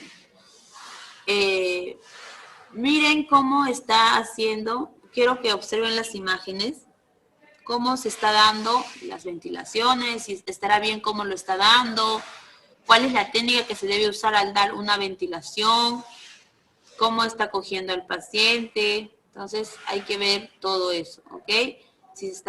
Veíamos en la imagen anterior cómo está ubicado, cómo estaba posicionada la persona que está dando la reanimación, pues también hay que tener muy en claro eso, ¿ya, chicos? Observen bien las imágenes, luego ustedes mismos se van a dar cuenta si está de manera correcta, si no lo está, si luego cuando en la teoría vamos a ir viendo cómo es lo que debe ser correcto, ¿ok? aquí vemos el masaje cardíaco externo. Talón de la mano y la posición de las otras manos que se va a entrelazar y vamos a presionar con el talón de la mano, chicos. Y va a ser en forma, pueden ver el cursor, ¿no? Creo que sí pueden visualizar el cursor. Entonces, aquí ven a la persona, incluso varias imágenes ya, la flecha está perpendicular al realizar las compresiones, está arrodillado al costado de la persona que se encuentra, en este caso, inconsciente. Aquí está la posición de la mano, cómo es que debes abrazar la otra mano para empezar a realizar las compresiones. Aquí vemos de manera de un corte transversal, y vemos, aquí está el tórax, y cómo esta se va a ir comprimiendo. Incluso se comprime bajo el mismo peso del resucitador, de la persona que está dando el RCP. Su peso mismo se ejerce sobre su mano para que pueda... ¿Cuántos centímetros tendría que bajar? ¿Cuánto dijimos, chicos? 5 centímetros. 5. Ok, muy bien. Y es de manera intermitente, constante, o que tenemos que tener una pausa hasta que... 30 pulsaciones. Esas son las compresiones. Tenemos que esperar, entre compresión y compresión, ¿qué tenemos que esperar?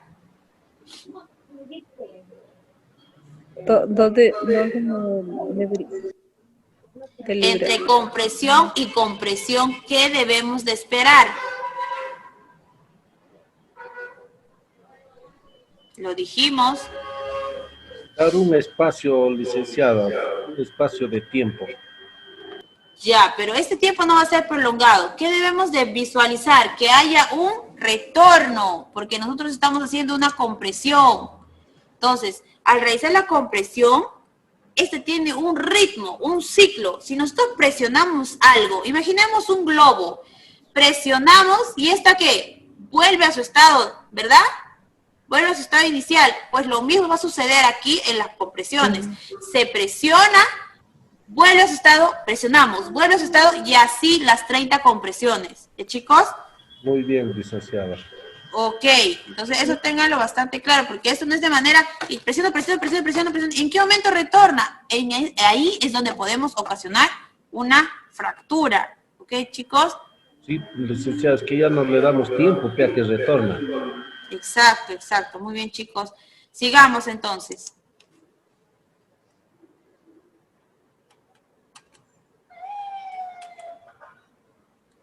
La circulación. Una vez más, vamos a seguir reforzando, chicos. Esto quiero que quede bien en claro, porque esto depende de una vida. Si no se realiza de forma adecuada, podemos perder a una persona. ¿Ok? Se palpa el pulso carotideo. ¿Ok? 5 a 10 segundos. Vamos a correr y pegar aquí al músculo esternocleidomastoideo que tenemos y lo pegamos y vamos a sentir el pulso. La mano siempre se hace con estos 2 dedos, ¿ok?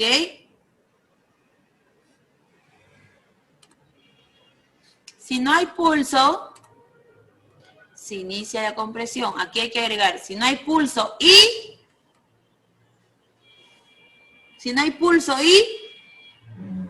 Respiración. Exacto. Chicos, por favor, atentos. Ahora bien, vemos cómo está realizando la verificación del pulso carotideo.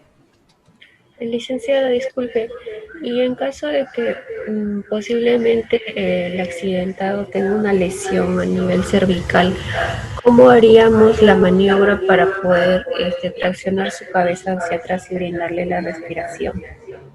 En caso de la tracción mandibular, me dices, ¿no? Sí. Entonces, en caso tuviese una lesión a nivel cervical, perdón, ¿cómo estaríamos seguros que tuviese una lesión cervical? Cuando hemos visto la escena y de acuerdo al accidente que ha tenido. Si el paciente, nos ponemos en la situación de que de un momento a otro ha desplomado en el piso, No quiere decir que vamos a omitir ese paso. Muy bien tu observación, que digamos que el paciente solo tiene, digamos, ha pasado por un paro y quizás al momento de caer se pudo considerar una lesión, pero no lo sabemos. Sin embargo, ahí es poco probable, ¿no? Pero si hemos visto el accidente y puede, y está en mucho énfasis, que puede tener una lesión cervical, es por ello que ya cuando hay un accidente, nosotros no podemos dar los primeros auxilios, chicos. ¿Por qué? Porque imaginemos un accidente automovilístico. Vamos y vamos a retirar al paciente del auto. No, lo lesionaríamos más. Exacto. Entonces, esperamos al personal que está capacitado para la movilización. ¿Ok? ¿Ok? En ese caso, ahorita nos ponemos en lo caso más conciso, que podemos ver en la calle, en la casa, en algún lugar público que un paciente, una persona está normal, aparentemente, de un momento siente un dolor y cae al piso. ¿Ok? Ahora, si tú me dices en el caso, haciendo ya un pequeño paréntesis de la tracción mandibular, que eso lo vamos a ver en la próxima clase, porque ya tenemos que repasar esto bastante, siempre se le tiene cuidado, es uno de los principios, y está muy bien que me lo menciones. ¿Cuál es tu nombre? Susan. Ah, Susan. Es uno de los principios el cual uno tiene que tener cuidado porque todo paciente se le considera o tiene que considerársele que tuviese una lesión a nivel vertebral o cervical, ¿no? O sea, al momento de hacer la tracción mandibular, muchas veces, esta vez se omite cuando se hace de manera directa o se le puede aplicar un ventilador externo, en este caso del, entre comillas, mal llamado AMBU, ¿ok? El reanimador, el que le brinda la ventilación, ¿ok? Porque esta ya va a cubrirme. ¿Qué me tiene que cubrir? Nariz, boca y mentón. ¿Correcto? Entonces, esto tiene que estar en un circuito cerrado para que pase correctamente el aire. Simplemente se le tracciona y muchas veces se le coloca un collarín cuando ya llegó el personal, porque nosotros, como primeros auxilios, ojo, nunca estamos cargando en la cartera un collarín, no estamos cargando una tabla de inmovilización, vendajes, nunca estamos llevando eso, ¿cierto? Entonces, hay que tener en cuenta cuando estamos hablando de primeros auxilios, chicos. ¿Ok? Pero es muy, muy importante esta acotación. Sin embargo, en las diapositivas también está incluido esa pequeña parte. ¿Ok?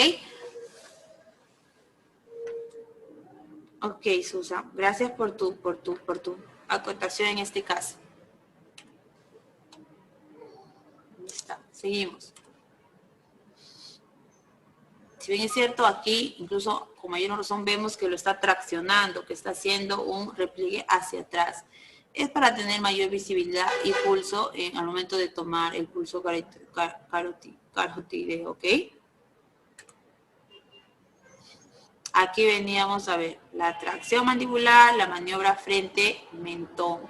Entonces muchas veces esto se realiza, como te mencionaba Susan, ya todos como ya lo han escuchado, cuando hay un riesgo mínimo de que pueda haber un daño cervical o vertebral, ¿no? Porque en este caso podemos observar a la persona que de manera inopinada ha caído al piso y nosotros podemos colaborar en su reanimación. Chicos, para las ventilaciones, estas son las dos maniobras, ¿no? Frente-mentón y la tracción mandibular.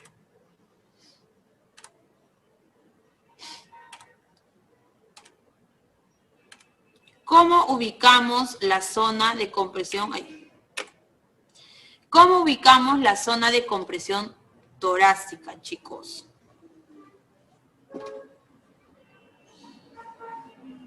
Vamos a dibujar imaginariamente entre la línea mamaria que existe en el paciente, en la persona, y nos ubicamos al centro.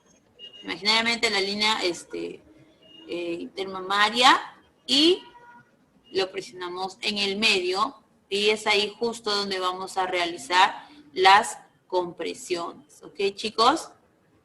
De esta manera vamos a ubicar la zona a realizar exactamente las compresiones cardíacas.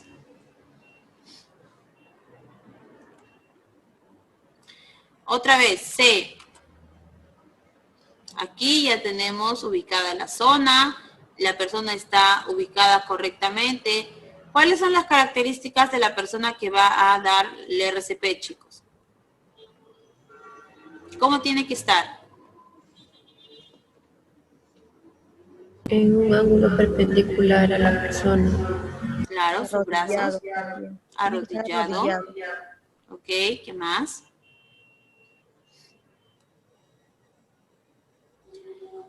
Toda la anatomía de su espalda, el dorso, tiene que estar en una posición recta, chicos, ¿ya? Si está todo quebrado, no va a poder realizar, se va a cansar muy rápido.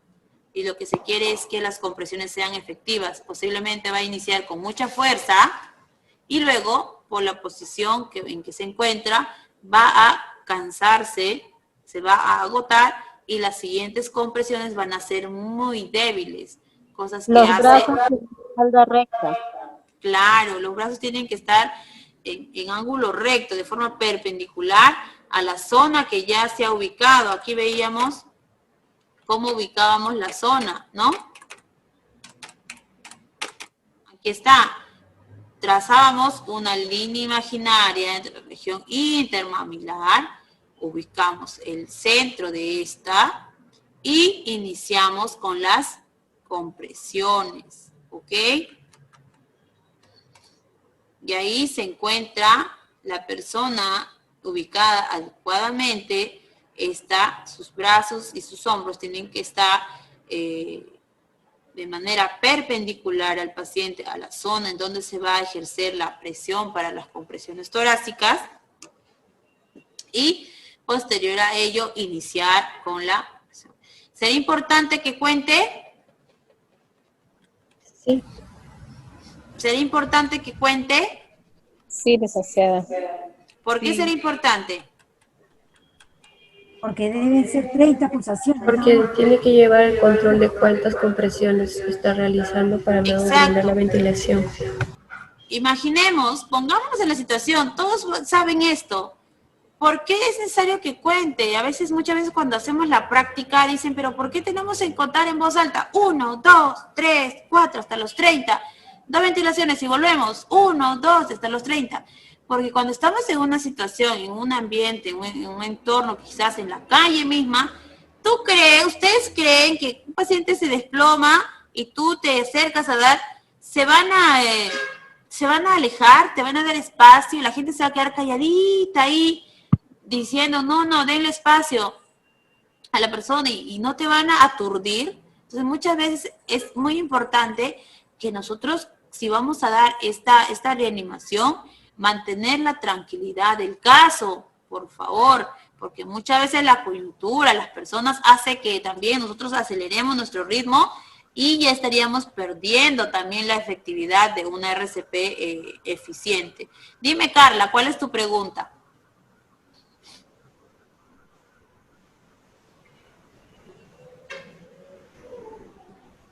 Carla.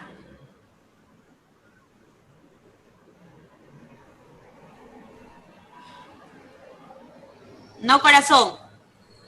Tú misma te has respondido, dice, cuando está inconsciente por atragantamiento y sin pulso ni respiración, se hace igual las ventilaciones, tú has dicho atragantamiento. No. ¿Qué se hará en un caso de atragantamiento? Aquí estamos hablando de un paciente que no tiene pulso, no hay respiración y es un paro cardíaco. Un atragantamiento no va a ser repentino. La maniobra de Gremlich. Exacto, la maniobra de Heimlich, ¿no? Entonces, aquí está dentro de diapositivas, corazón, sino que no lo vamos a llevar todo ahorita porque también el tiempo nos está venciendo. El sábado vamos a hablar sobre esto, atragantamiento, obstrucción de la vía aérea o base, cómo dar los primeros auxilios en estos casos, Carla, pero te voy adelantando cuando ya hay inconsciencia, me refería. Ok. No, sí te entendí, corazón. Tú tienes atragantamiento. Cuando una persona se atraganta, está obstruyendo la vía aérea. Entonces, ahí tú tienes que, antes de realizar las compresiones, tienes que o desobstruir, porque esta falta de oxígeno, esta falta de respiración y esta falta de pulso que muchas veces no se va a visualizar, ojo, en un atragantamiento, va a tener una señal que todos conocemos, la sensación de ahogo que se va a coger acá. Si una persona se coge acá, no voy a pensar que es un paro, chicos, es un atragantamiento, y lo primero que tenemos que hacer es desobstruir la zona, la vía aérea. Una vez que haya esto botado, lo que sea, la fruta, la galleta, la tapita, la moneda, lo que fuese, lo que esté obstruyendo, ya va a retornar la respiración. Claro, va a estar lenta, muy profusa y rápida, muchas veces está sudoroso el paciente, pero va a retornar y poco a poco va a volver a su estado basal, a su estado normal. ¿Ok, Carla? ¿Sí? Para ello hay una maniobra.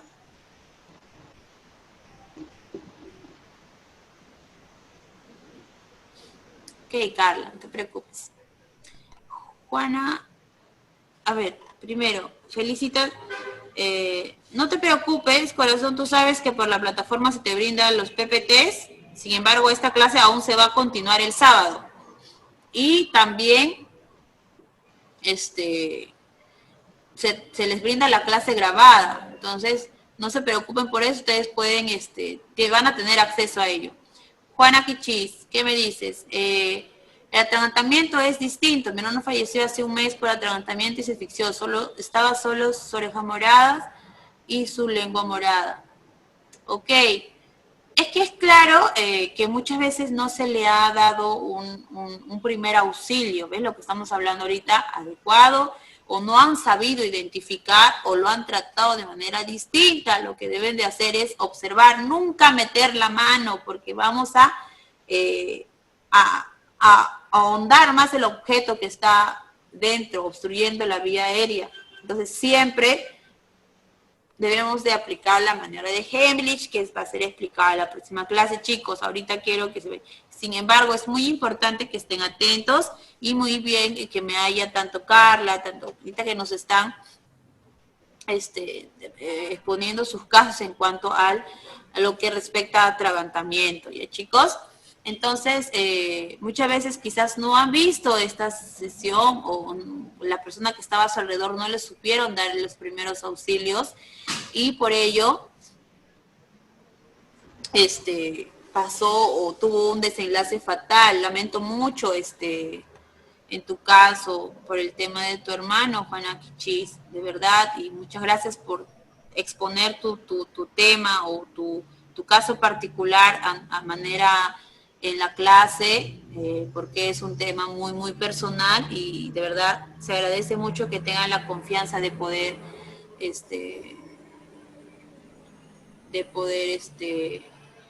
exponerlo, ¿no?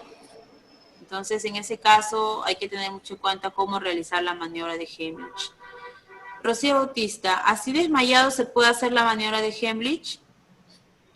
¿Que se podrá o no se podrá? El paciente está desmayado, ¿por qué? Porque ya no tiene oxígeno, ya no respira. ¿Qué debemos de hacer? De todos modos, debemos desobstruir la vía aérea. Entonces, si el paciente está desmayado, aún tiene pulso, chicos, ¿ah? Porque no está obstruyendo ninguna arteria, simplemente la respiración no está, pero el pulso es aún más acelerado, ¿ok? Entonces, tenemos que valorar todos los signos aquí. ¿Ok? A ver, me han levantado la mano, no sé quiénes han levantado la mano. No los veo. Si desean participar, al igual que sus compañeros. Giovanna, ¿levantaste la mano?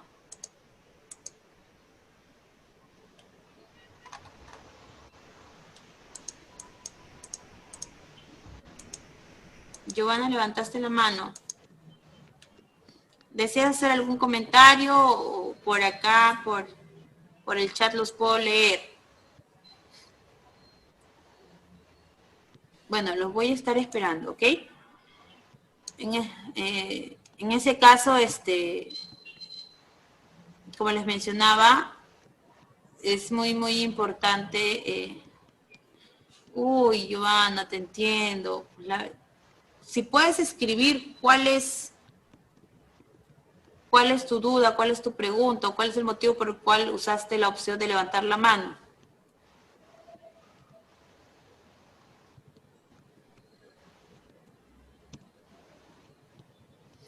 Ok, estábamos viendo hasta que nos escriba, compañeros que quieran, escriben o hablan. Saben que sus audios están activados a su disposición.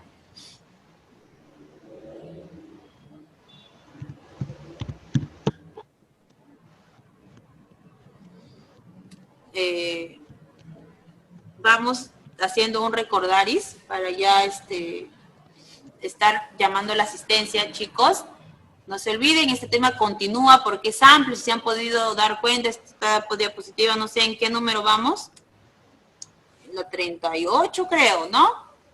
Sin embargo, son 70 y tantas diapositivas, así que tenemos que continuarlo. Exacto, es un claro ejemplo el de Iliana. Iliana Apolinario nos dice que, perdón, no sé por qué motivo se comió una pelota de masaje como si fuera una manzana y no botarlo voluntariamente si aún lo podía hacer, no sé si era un juego o algo, ¿no? Entonces esto puede terminar en un desenlace fatal. Ya hemos visto los casos anteriores que nuestros compañeros nos han comentado. Exacto, es que la maniobra de Heimlich te obliga, estás haciendo la presión en una zona anatómica que va a dar ese reflejo. Entonces, automáticamente va a botar ese objeto que tiene obstruyendo, ¿no? Entonces, gracias, Eliana, por nos da la efectividad de la maniobra, ¿no? Entonces, para ya culminar, hacer una pausa ya por el día de hoy, pues continuamos el sábado, hacer un recordaris. Chicos, son 30 compresiones torácicas donde se va a deprimir el esternón a nivel de ¿qué? De 5 a máximo 6 centímetros, chicos, ¿ok? Con una frecuencia de ¿cuánto? De 100 a 120 compresiones por minuto. Y el ciclo son de 3 compresiones y 2 ventilaciones. Y luego, de 5 ciclos completos, se le reevalúa. ¿Ok? Se le reevalúa al paciente si ya está con pulso. Y no, si no fuese, seguimos dando las compresiones. Y el reanimador, rescatador o el que está apoyando tiene que estar cerca a los hombros del paciente, de la víctima, de la persona que está inconsciente. Chicos, por favor, lean esto que para iniciar el sábado voy a tomar por lista. Ahora, por motivos de tiempo no se nos ha podido dar. Voy a tomar por lista. Por ejemplo, digo, ¿no? A ver, se me ocurre... Rosa Chauca, ¿sabe qué? Dime, ¿qué es lo que debo observar primero en un paciente? Me dice, excelente. Voy con el siguiente. Miriam Minaya, ¿qué es lo que tengo que observar? Siguiente. Celia Llerena, y así sucesivamente. Susan, ¿qué me puedes decir de esto? Y eso, así vamos a iniciar para que estén atentos y para que yo verificar que están leyendo, ¿ok? Ya estamos finalizando el curso, chicos, por favor, ¿ya? Ok, bueno, con esto estaríamos dando pausa para recontinuar el sábado, chicos. Espero que lo puedan leer, que todo esté claro. Sin embargo, como este tema continúa, sus dudas la pueden traer para el próximo sábado. ¿Ya, chicos? Licenciada, disculpe, en caso de que el paciente o la persona accidental haya mejorado la conciencia, la respiración, ¿es bueno ponerlo a un lado? Sí, esa es la posición de recuperación. Se le pone al lado, ok, como tú dices, ¿no? Está también dentro de acá del desarrollo de la clase. Sin embargo, me he tomado la libertad de hacer énfasis, si bien es cierto, aquí pueden observar que aún hay paso por paso. Si es que una persona también tiene que se siente que se está atragantando o no hay entrada de oxígeno, muchas veces acá tengo imágenes de lo que ustedes pueden hacer reflejar para que podamos llevar una clase más metodológica. Entonces, recién vamos en la diapositiva 40, 42 creo. Entonces, son 78 diapositivas, chicos, así que tenemos para rato con la clase del sábado para reforzar todos los puntos que tenemos pendientes, ¿ok?